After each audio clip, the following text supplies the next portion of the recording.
Vamos a la palabra del Señor y hoy tenemos como meta terminar esta preciosa carta de Colosenses.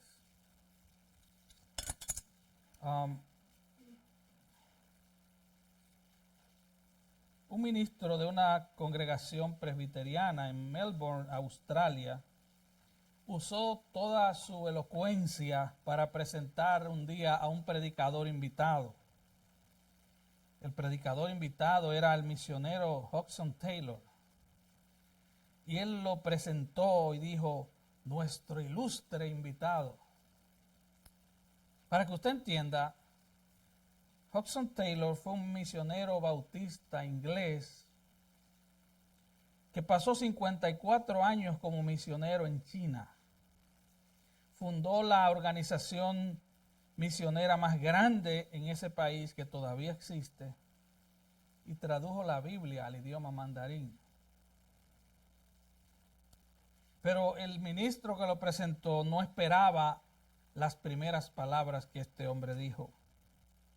Él dijo, queridos amigos, yo solo soy el pequeño esclavo de un ilustre amo. Y en este texto que finaliza la carta de Colosenses, vemos varias cosas. Y una de ellas es que la iglesia está formada por gente ordinaria. Nada especial. Pecadores salvo por gracia. Pecadores salvo por gracia que están creciendo. En un nivel u otro están creciendo. Y como dijo un predicador amigo, cada creyente que está a tu lado, cada verdadero creyente está en construcción. Y cuando hay un edificio en construcción, hay mucho ruido. Y a veces molesta. Así que la iglesia está formada por gente ordinaria. En palabras de Pablo a los Corintios, él dijo, lo vil y lo menospreciado escogió Dios, y lo que no es para deshacer lo que es. Pablo en esta carta y en todas sus cartas muestra que él necesita ayuda de sus compañeros de ministerio, ayuda en oración, necesita consuelo de sus compañeros. Pero también vemos al final de esta carta el amor apasionado de Pablo por la iglesia. Sus compañeros de ministerio son un grupo muy diferente de personas. Algunos son judíos, otros no. Algunos son muy letrados, otros no. Cada uno con antecedentes diferentes. Y así es la iglesia. Cada uno con antecedentes diferentes. Tíquico, Onésimo, Aristarco, Marcos, Jesús Justo, Epafras, Lucas y Demas. Hombres ordinarios, pero que trabajaron por el avance del Evangelio de una forma extraordinaria. Y sus frutos han llegado hasta nosotros. El domingo pasado hablábamos de Tíquico. Tíquico, que significa afortunado. Y Pablo dice, amado hermano, fiel ministro y consiervo en el Señor. Este hombre fue compañero de viaje, mensajero, pastor interino de Timoteo y de Tito. Él estaba listo para servir donde quiera que el Señor lo llamara. Donde quiera que Pablo lo enviara, él estaba listo para servir. También hablamos de Onésimo, el esclavo que escapó, que además le robó a su amo y que terminó preso en Roma, donde se encontró con Pablo y fue convertido a Cristo a través de Pablo.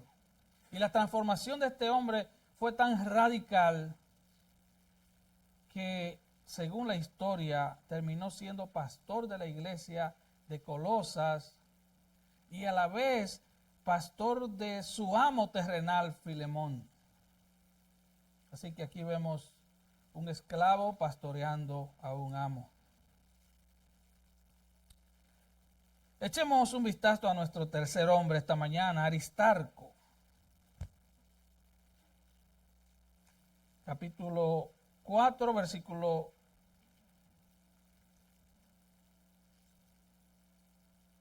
14.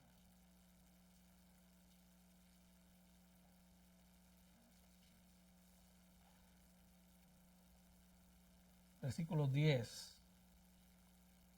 Aristarco, mi compañero de prisiones, os saluda. Eso es lo único que se dice de él, ¿verdad? Pero en la frase mi compañero de prisiones aparece algo hermoso. Aristarco es un nombre judío. Es un nombre griego para un hombre judío, quise decir. Él era judío, pero tenía un nombre griego. Es posible que este hombre se convirtiera a través de Pablo. Y aquí Pablo lo llama mi compañero de prisiones. ¿Por qué es esto importante? Bueno, según la historia, este hombre no era preso, él no estaba preso. Él decidió encarcelarse voluntariamente con el apóstol. Él eligió el estilo de vida de un preso para apoyar y ayudar al apóstol Pablo.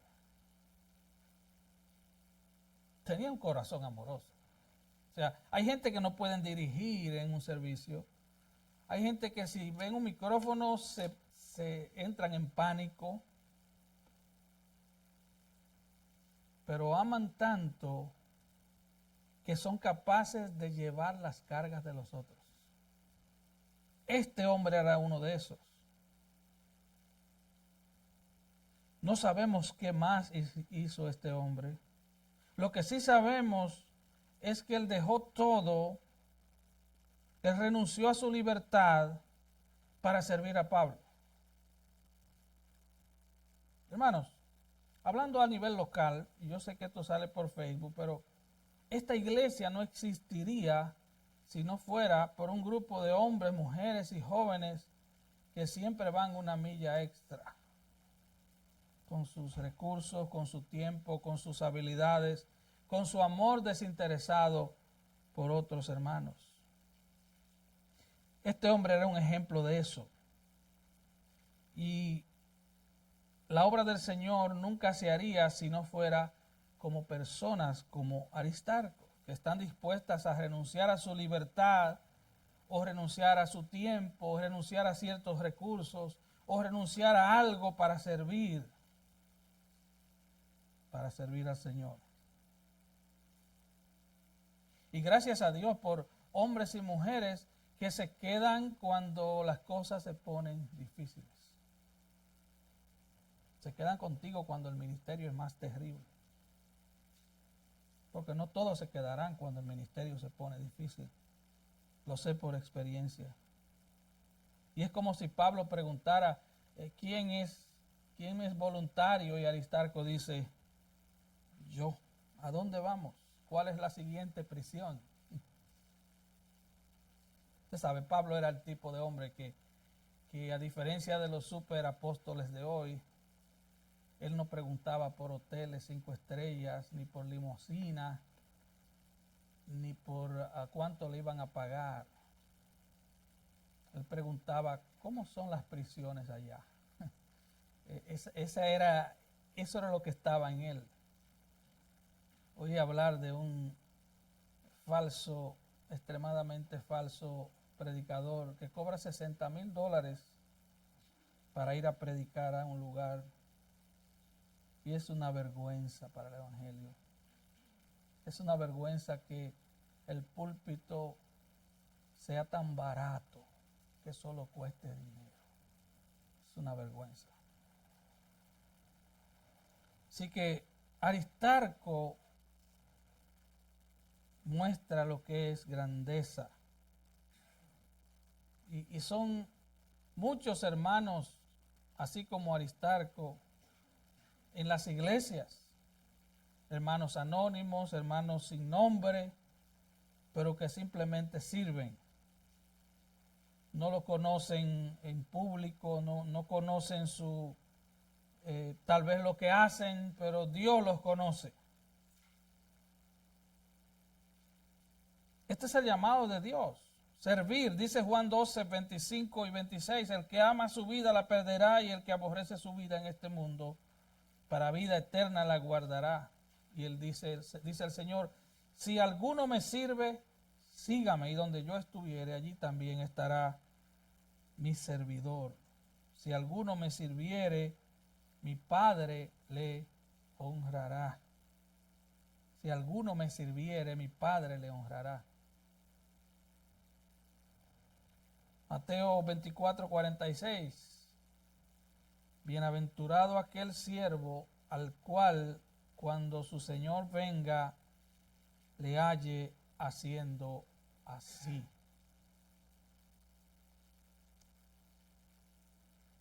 El misionero, y dije esto el pasado domingo, pero me llamó mucho la atención.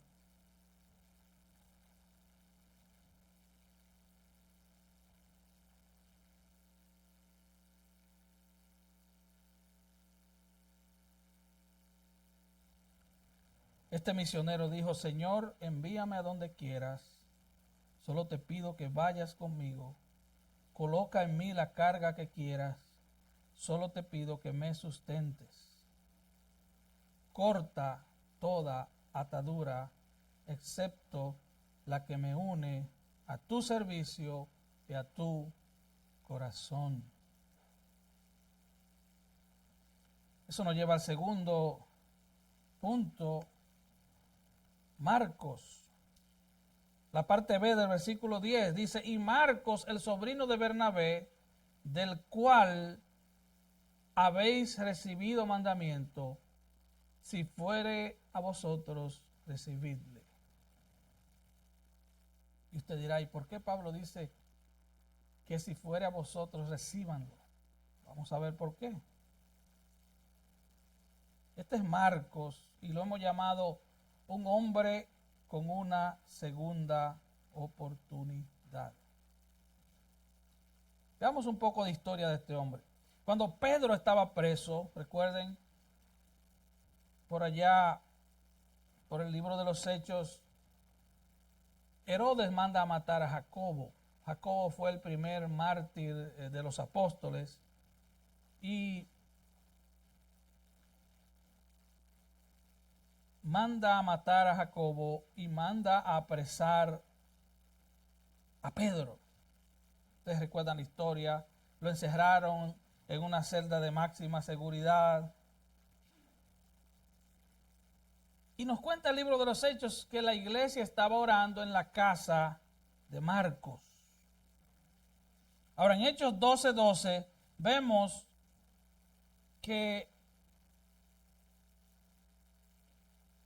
ese dato. Luego vemos que Pablo es llamado al ministerio y él decide llevarse consigo a un joven llamado Marcos. Pablo y Bernabé fueron apartados por el Espíritu Santo para la obra misionera, según dice Hechos 13:2. Y el versículo 5 dice, llegados a Salamina, anunciaban la palabra de Dios en la sinagoga de los judíos. También tenían a Juan de ayudante. Este Juan es Juan Marcos, el autor del Evangelio de Marcos. Pablo siempre se llevaba a alguien. Siempre estaba discipulando a alguien. Yo te pregunto, hermano, tú que has madurado en Cristo, ¿estás discipulando a alguien?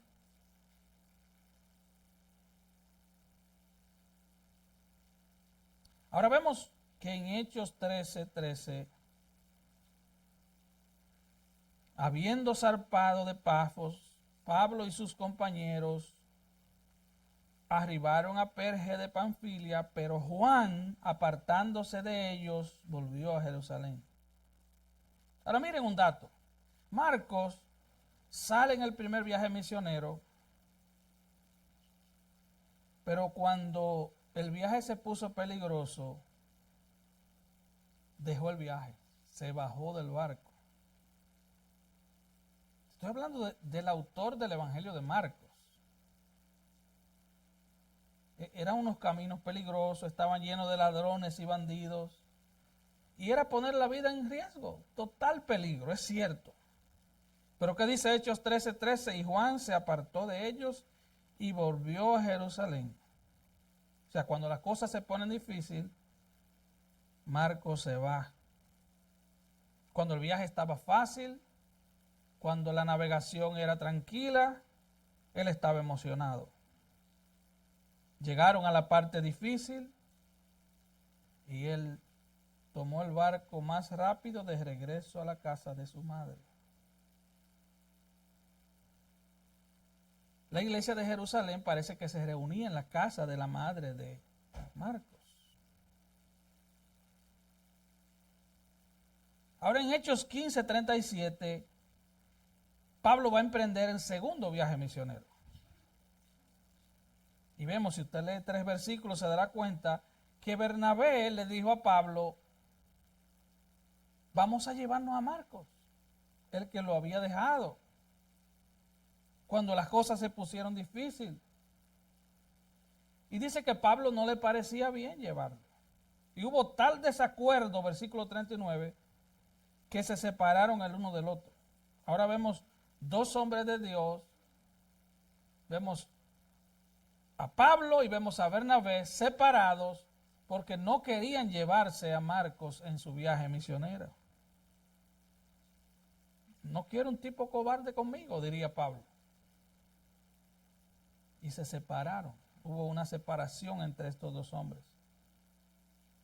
Pero vemos aquí en Colosenses 4 que Marcos era sobrino de Bernabé. O sea, había un lazo de sangre. Pero algo pasó en la vida de Marcos. Recuerde, él abandonó la misión. Cuando las cosas se pusieron difíciles, dejó el llamado. Se parece a aquel hombre de la parábola del sembrador. Cuando vinieron las pruebas, ¿qué hizo? Salió corriendo. La verdadera señal de que tú eres cristiano es que tú permaneces en los tiempos difíciles. Ahora, eso no significa que si tú te acobardas en un momento, Dios no te puede restaurar.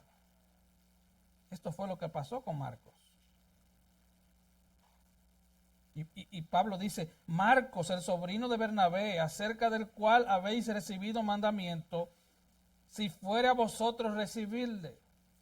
Pablo está diciendo, aunque él me abandonó, aunque él fue cobarde en aquella época, si él va a ustedes, recíbanlo. Yo, apóstol de Jesucristo, diría Pablo, le doy la orden de que los reciban. Dije esto el domingo, pero Cristo se asegura de que un hombre con un pasado tenga un pasado que ha pasado. Un hombre con un pasado tenga un pasado que ya ha pasado. Y qué bueno saber que el Señor puede usar gente con un pasado pecaminoso. Qué bueno es saber que Dios puede usar gente que han fallado, que lo han arruinado todo. Al final de la vida de Pablo, le escribe a Timoteo, 2 Timoteo 4:11, y le dice, toma a Marcos y tráele contigo porque me es útil para el ministerio. Así que Marcos, 11 o 12 años después, ha sido restaurado a un lugar de utilidad en el ministerio. En Filemón 24, él nombra a Marcos dentro de un pequeño grupo de mis colaboradores. Así que ahora Marcos ha sido restaurado. Este otro es otro hombre. Ahora, ¿cómo pasó esto? ¿Cómo este desertor llegó a ser alguien que llegó a ser tan apreciado por Pablo y por Pedro y que escribió uno de los evangelios? ¿Cómo pasó eso? Bueno, Marcos se asoció con Pedro. Y Pedro también había sido un desertor. ¿Recuerda que él negó al Señor miserablemente? Hermano, si tú le has fallado al Señor, ¿por qué tú te quedas inmóvil, contemplando las ruinas de tu pasado? No te quedes rumiando tu pasado. No te quedes lamentando. Este Marcos fue cobarde. Abandonó a Pablo cuando las cosas se pusieron difíciles. Pero este Marcos comenzó a ser mentoreado por Pedro. Pedro tenía experiencia en traicionar al Señor. Mira lo que dice Pedro, primera de Pedro 5:13. La iglesia que está en Babilonia, elegida juntamente con vosotros, y Marcos, mi hijo, os saluda. Ahora Pedro le llama mi hijo. Pedro conocía el fracaso.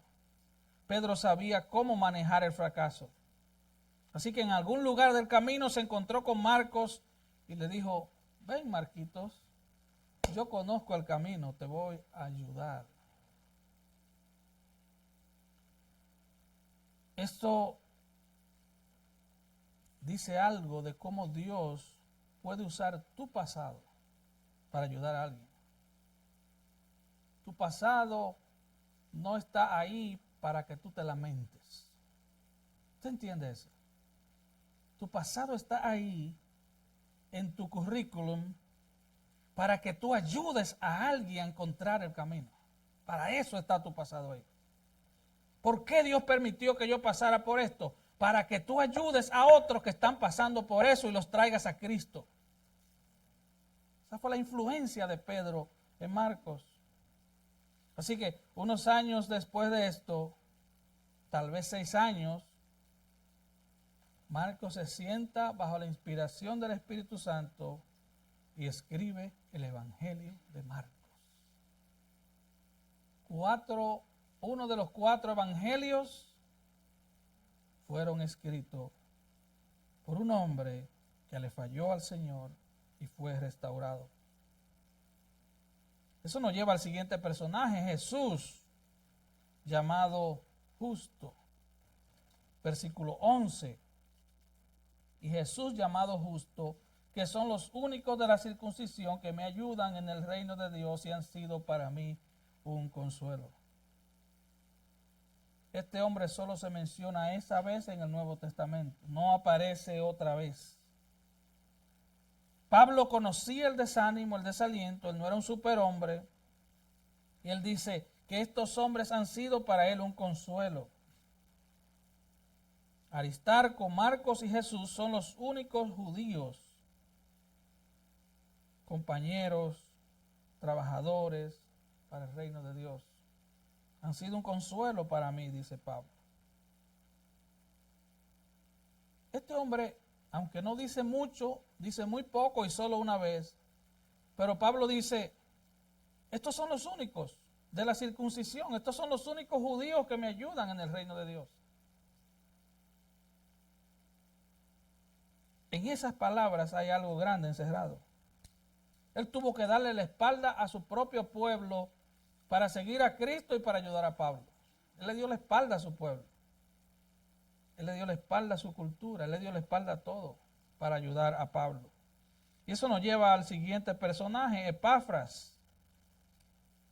Versículos 12 y 13. Os saluda Epafras, el cual es uno de vosotros, siervo de Cristo, siempre rogando encarecidamente por vosotros en sus oraciones, para que estéis firmes, perfectos y completos en todo lo que Dios quiere, porque de él doy testimonio de que tiene gran solicitud por vosotros y por los que están en la Odisea y los que están en Hierápolis. Epafras. Epafras era el pastor de la iglesia de Colosas. Se cree que se convirtió con el apóstol Pablo cuando él predicaba en Éfeso. Y él había venido a Roma a informarle a Pablo la condición de la iglesia, los problemas, los falsos maestros que habían llegado a la iglesia. Y Pablo ahora está escribiendo esta carta a los colosenses en respuesta a lo que Epafras le ha dicho. Ahora mira qué dice Pablo de este hombre. Él siempre está rogando encarecidamente por ti en oración. Él siempre está orando por los hermanos de Colosas. Pero escucha qué oración. Ponga atención a esto porque esta oración debería ser la oración.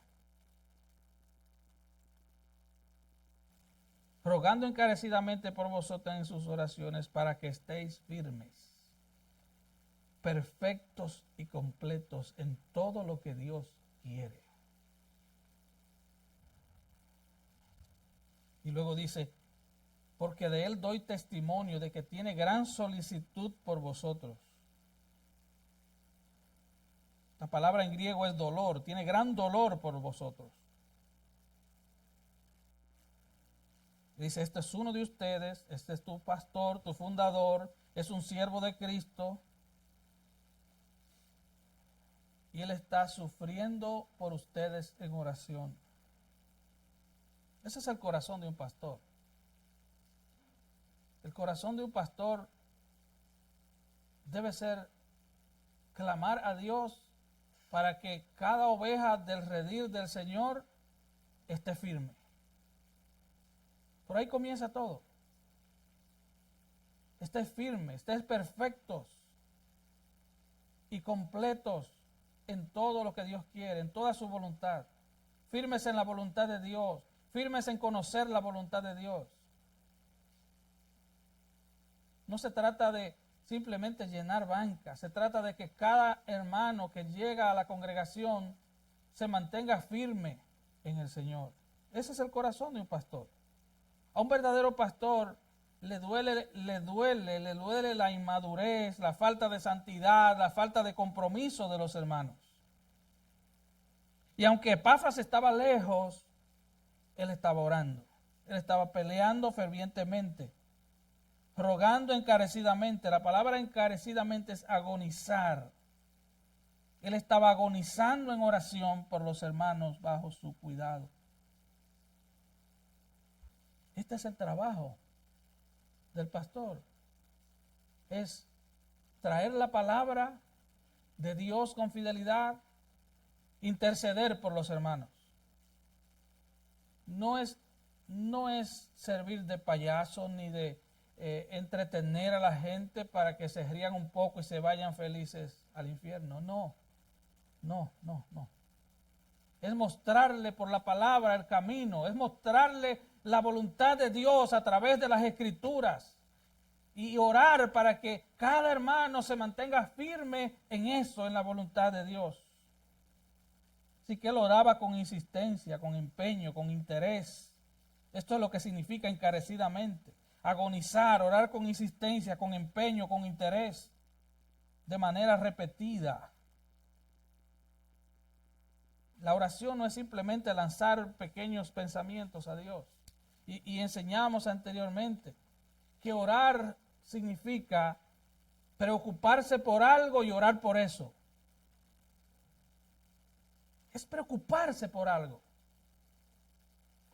No es decir, Señor, bendice a fulano. Sí, pero ¿qué significa eso? ¿Cuál es el área donde ese hermano necesita ser bendecido? Es orar específico. Es preocuparse por algún área donde ese hermano necesite crecer. Es la palabra pelear con Dios en oración. Nos recuerda Génesis, por allá Génesis 32, donde Jacobo peleó con el Señor. Y él le dijo, no te dejaré hasta que no me bendigas.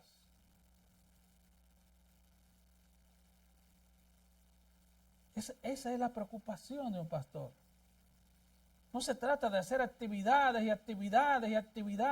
y que la gente venga y actividades. No, es orar por cada vida, por su nombre, por su necesidad, para que se afirme en la verdad. Eso debe consumir el corazón de un pastor. No es traer mensajitos psicológicos, no es traer chistes al público, es traer la palabra de verdad. Y es orar para que la palabra de verdad penetre hasta los tuétanos de su hueso y esa persona comience a caminar en la palabra de verdad. En 1 Corintios 9, Pablo usa este término diciendo que él golpea su cuerpo y lo pone en servidumbre. En Juan 18, 36, también se usa esa palabra, pelear. Cuando Jesús dice, si mi reino fuera de este mundo, mis servidores pelearan por mí. Así que es la palabra pelear, pelear en oración. Pelear en oración. Un verdadero pastor pelea en oración por ti. Un verdadero pastor está detrás de tu alma. A mí no me interesa saber el modelo de tu carro, ni el tamaño de tu casa.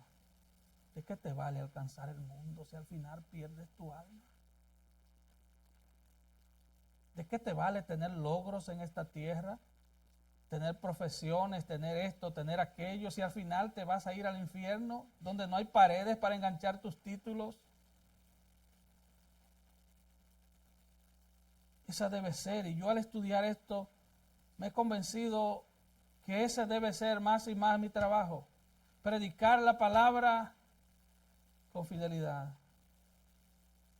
y orar para que tú camines en esa palabra. Y orar para que yo camine en esa palabra sobre todo. Porque recuerda, estamos a un mismo nivel. Aunque el púlpito está más elevado, no significa que el predicador está más elevado.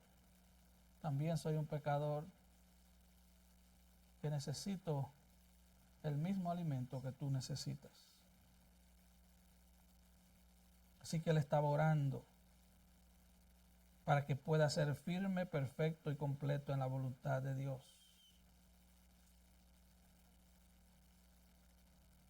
Este hombre, este pastor quería que los miembros de su iglesia maduraran, que fueran completos, maduros. La palabra completo significa totalmente asegurado. Que tú tuvieras, que sus miembros fueran seguros en la verdad.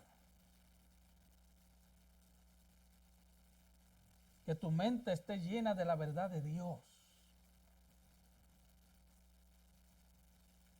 Tú no puedes conformarte con un sermón de 45 minutos. Tú tienes que ir a casa y quitarle el polvo a esa Biblia y estudiarla. Cada día, que ese sea como tu tratamiento médico. Cada día. Y márcala y escríbele y escribe preguntas y estúdiala y léela con pasión. Léela con pasión. Y si no tienes pasión, léela y pídele a Dios pasión. La oración de este hombre era que la doctrina, escuche, la palabra doctrina no es una mala palabra. Hay gente que le tiene miedo a la palabra doctrina. En un tiempo donde las iglesias solo buscan emoción y experiencia, la palabra doctrina parece una mala palabra. La palabra doctrina es enseñanza, hermano. Significa eso, enseñanza. Usted va a la escuela por enseñanza, usted va a la universidad por enseñanza. Usted busca un nuevo trabajo y ¿qué hacen? Le enseñan. A usted lo ascienden a otra posición y ¿qué hacen? Lo enseñan. Usted va a coger el examen para manejar y ¿qué tiene que hacer? Leer para aprender. Es lo mismo. Lo que Epafras quería era que la enseñanza de esta gente fuera madura y su comportamiento sea maduro. Él oraba para que estéis firme, perfecto y completo en todo lo que Dios quiere. ¿Cómo tú vas a ver lo que Dios quiere si tú no te metes en el libro de Dios, en la palabra de Dios, en la Biblia?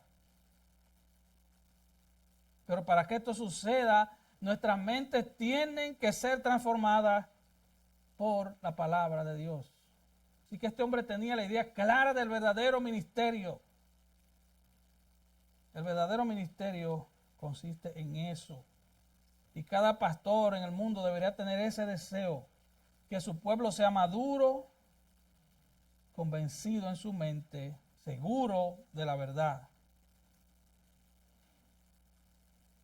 Pablo dice en Efesios 4 que hay algunos que son bebés, que son niños espirituales, que cualquier viento de doctrina los golpea y los saca del camino. Y Epafras dice, tengo un deseo, que maduren, para que estén seguros de la verdad. ¿Cómo lo hace Epafras?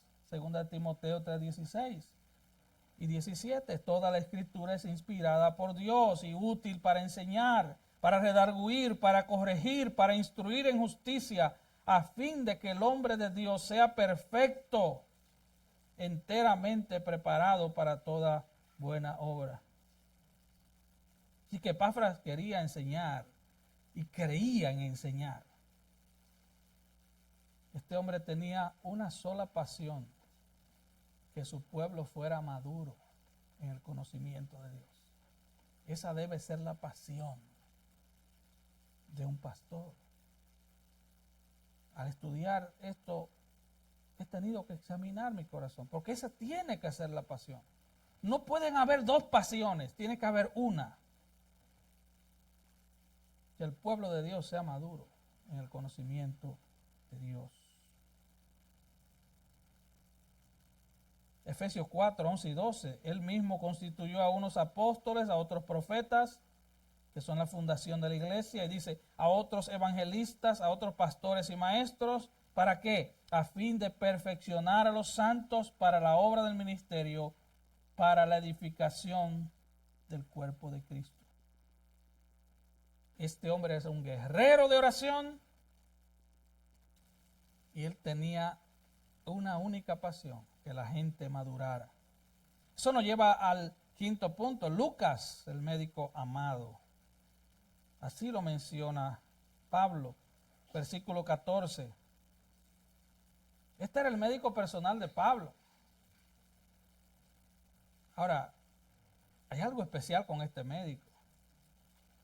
Y noten que en el primer viaje misionero, Pablo siempre estaba enfermo. Entonces, para el segundo viaje, él dijo, me llevo a Lucas. ¿Verdad que sí? Se lo llevó en el segundo viaje misionero. Y créame, este hombre conocía cada dolor o cicatriz en el cuerpo de Pablo. Hermanos, en la obra de Dios se necesitan todo tipo de habilidades y oficios. No todo el mundo tiene que ir al seminario a estudiar teología. Este hombre es llamado el médico amado. Este hombre tenía una profesión y la puso a los pies del Señor. Y Dios tomó esa profesión y le dio un privilegio mayor que esa profesión. ¿Te das cuenta? Lucas escribió 52 capítulos del Nuevo Testamento. Escribió Lucas y escribió Hechos. Todo el libro de los Hechos. De hecho, el libro de los Hechos, valga la redundancia, es calificado como uno de los mejores libros de historia de la época. Este hombre fue usado por Dios para escribir el evangelio que lleva su nombre y el libro de los Hechos. ¿Cómo él logró hacer eso? Bueno, él puso su profesión y se la dio a Dios. Y Dios lo llevó donde él nunca soñó llegar. Es como dice Efesios 3:20, aquel que es poderoso para hacer mucho más abundantemente de lo que pedimos o entendemos, según el poder que actúa en nosotros. Dios toma a la persona con talento especial y le da capacidad para hacer cosas extraordinarias. Ahora echemos el vistazo al último de estos hombres, Demas.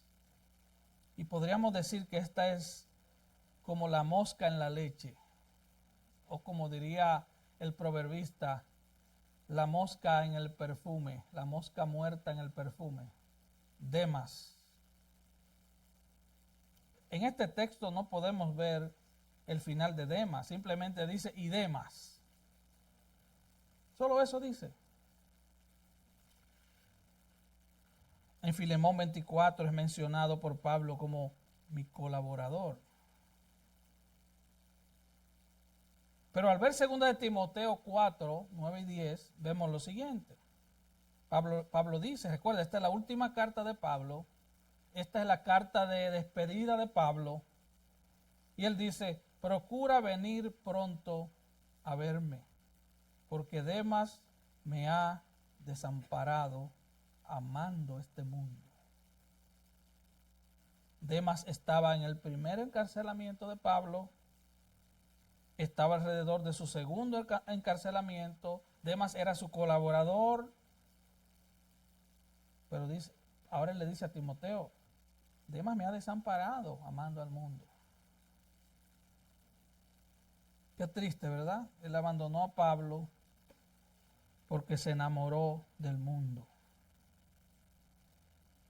Alguien dijo, Jesús tuvo su Judas y Pablo tuvo su Demas. Y donde quiera va a aparecer un Demas o un Judas. Y eso es muy triste, pero también es confortante saber que no se puede ganar todo el tiempo. Y que aún los mejores predicadores tuvieron sus traidores. Pero yo te pregunto para ir aterrizando,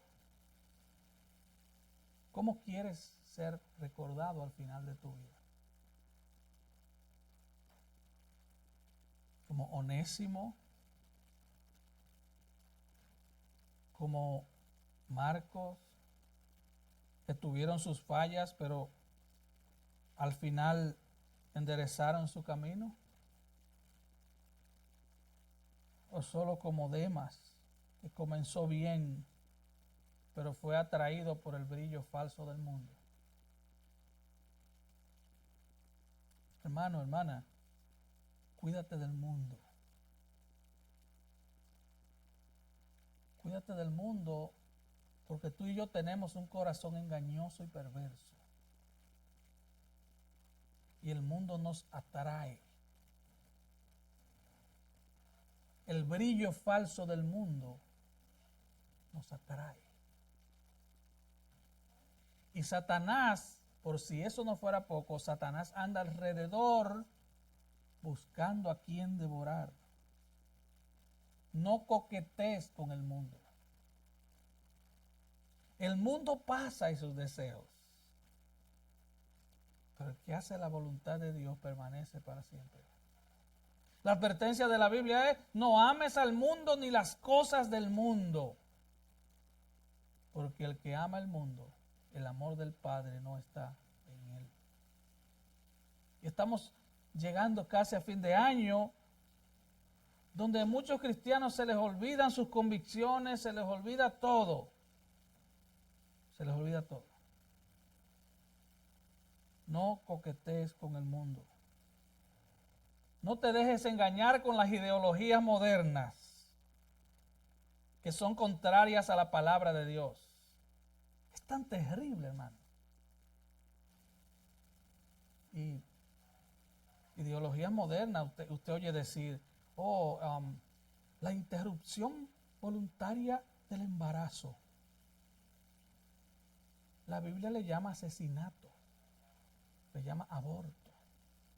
¿Sabe? Hay un jueguito de palabras para engañar, porque el mundo es tan engañoso. No, yo creo en la interrupción voluntaria del embarazo.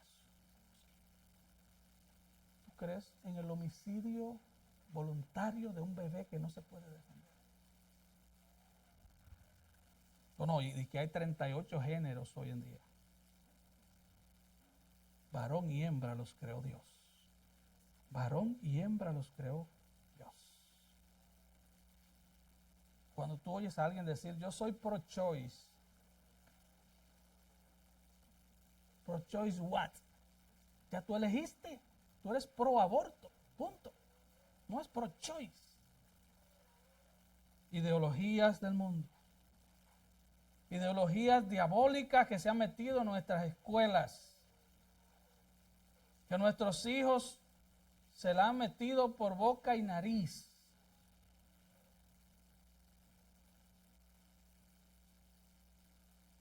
No coquetees con el mundo, hermano. Dios solo te garantiza su cuidado cuando tú andas en sus caminos.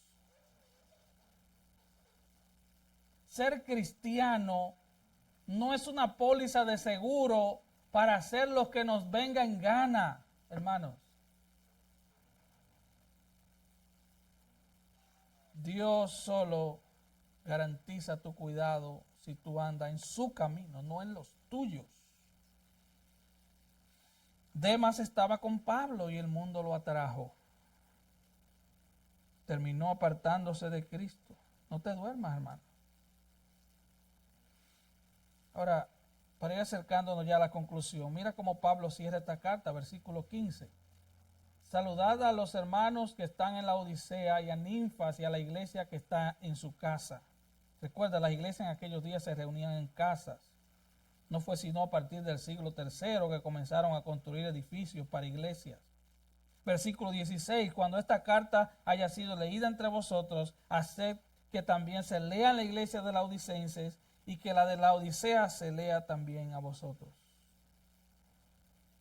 Se usaba el método de rotar las cartas, circular las cartas. Una carta llegaba, la carta de Pablo llegaba, la copiaban y la seguían llevando a otras iglesias. Esa era la forma. No podían escanearla y mandarla por correo electrónico, ¿verdad que no? Así que él dice, cuando lean esta carta, llévenla a la Odisea y la de la Odisea, léanla también a vosotros. Y hay varias teorías en cuanto a esta carta de la Odisea. La teoría más aceptada entre los eruditos es que esta es la carta de Éfeso. Porque si usted no lo sabía, en el manuscritos más antiguos, la carta de Éfeso no dice Éfeso. Hay una línea en blanco, parece que era una carta circular para que la llevaran de iglesia en iglesia. Y es probable que sea a esta que se refiera. Versículo 17, decid a Arquipo, mira que cumplas el ministerio que recibiste en el Señor. Mira que cumplas. Esto no es un regaño. Algunos creen que Arquipo era un joven hijo de Epafras. Y el apóstol Pablo le está recordando que él tiene un ministerio. De hecho, algunos dicen que Arquipo, el hijo de Epafras, era pastor en la iglesia de la Odisea. Y él está diciendo, cumple tu ministerio. Mira que cumplas tu ministerio que recibiste en el Señor. Y esa exhortación es para ti hoy también. Tú que estás tan relajado, ¿verdad? Tan relax. Cumple tu ministerio. Nosotros venimos de países donde servíamos hasta lo último. Pero como que el sueño americano nos ha dormido. Cumple tu ministerio. Y oye lo que dice, en el Señor. Todo creyente en Cristo tiene un llamado a hacer algo en la obra del Señor. Todo creyente. Alguien dijo que muchos ven el ministerio, la iglesia como un juego de fútbol, ¿verdad? Yo no sé de fútbol, por si cometo un error al decir esto. No sé nada de ningún juego. Que son 11 hombres sudados en un campo. Yo no sé si de verdad que son 11. ¿Son 11? Ok, ahí voy bien. Y 30,000 gente diciendo que lo pueden hacer mejor que ellos. Ese no es el estilo bíblico de la iglesia. En la iglesia, cada miembro de la iglesia tiene el balón. Todos tenemos que jugar. No, los espectadores, no, eso no existe en la iglesia del Señor. Usted sabe, alguien dijo que el apéndice solo sirve para dar apendicitis. No sirve para más nada. El cuerpo de Cristo no tiene apéndices. Así que aquí hay un retrato de estos hombres. Todos menos uno han sido fieles. Y todo se reduce a esto. Dios te ha dado ministerio. Y cuando digo ministerio, para mucha gente la palabra ministro es wow. No, ministro significa esclavo. Ministro significa esclavo. Es la palabra doulos en el griego. Esclavo. Tú eres esclavo de Cristo. Tú eras esclavo del pecado y del diablo, ahora eres esclavo de Cristo. Esclavo por amor. Tú tienes algo que hacer en la obra de Dios, en tu iglesia local donde Dios te ha plantado. Tú no estás aquí por un accidente. Tú no estás aquí ni siquiera porque te traen. Tú estás aquí porque a Dios le plació que estés aquí. Hay algo que Dios quiere hacer contigo y a través de ti. Hay algo. Escucha, la iglesia no puede avanzar con un solo hombre. Es por eso que lo bíblico es que hayan varios pastores, aunque sea una iglesia pequeña, y yo estoy orando por eso, créame que sí. No puede haber un solo pastor. Así que cualquiera que sea tu área, tienes que hacerlo. Y luego, él cierra con el versículo 18, la salutación de mi propia mano, de Pablo. ¿Por qué él dice esto? Bueno, se cree que Pablo dictaba las cartas, alguien las escribía, él tenía un secretario amanuense que escribía, pero él las firmaba al final. Y una vez más él pide la oración, acordaos de mis prisiones. Y termina la carta de la misma manera que la comenzó. La gracia sea con vosotros. La gracia de Dios con vosotros. ¿Qué aprendemos de este texto? Brevemente. Cada iglesia local está formada por gente diferente. No busque homogeneidad, no busque que todos seamos iguales, hablemos iguales, tengamos los mismos gustos, no vistamos iguales. Eso no existe en la iglesia. No busque que la iglesia de jóvenes, todos son de 18 para abajo, o todos somos viejitos. No, tiene que haber de todo. Es la iglesia del Señor. Somos diferentes, pero somos miembros del cuerpo de Cristo si somos cristianos. Número 2, todos nos necesitamos en la iglesia. No hay superministros en la iglesia.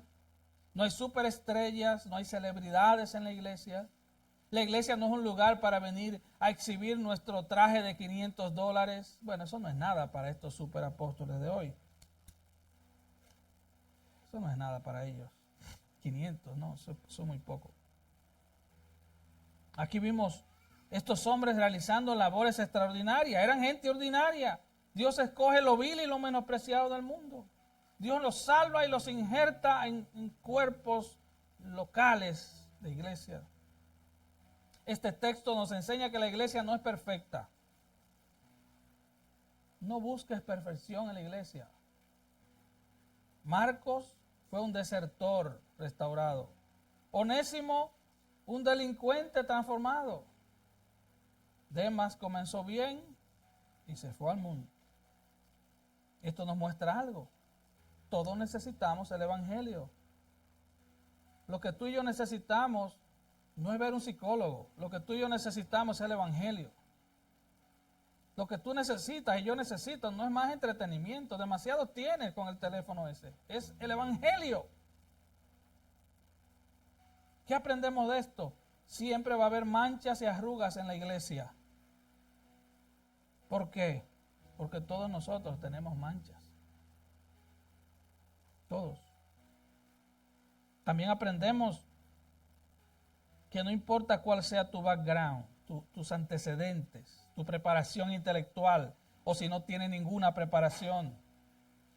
No importa tu nivel económico, tu nivel social, hay lugar en la iglesia para servir. Y tú dirás, ¿y qué yo hago? Llénate de la palabra de Dios y ponte en las manos de Dios. Solo hay dos cosas que hacer. Llénate de la palabra de Dios y ponte en las manos de Dios. Tú no puedes servir eficazmente si tú estás vacío de Dios. Y esta carta comienza y termina de la misma forma, la gracia de Dios con vosotros. Si tú estás en Cristo, tú necesitas la gracia de Dios.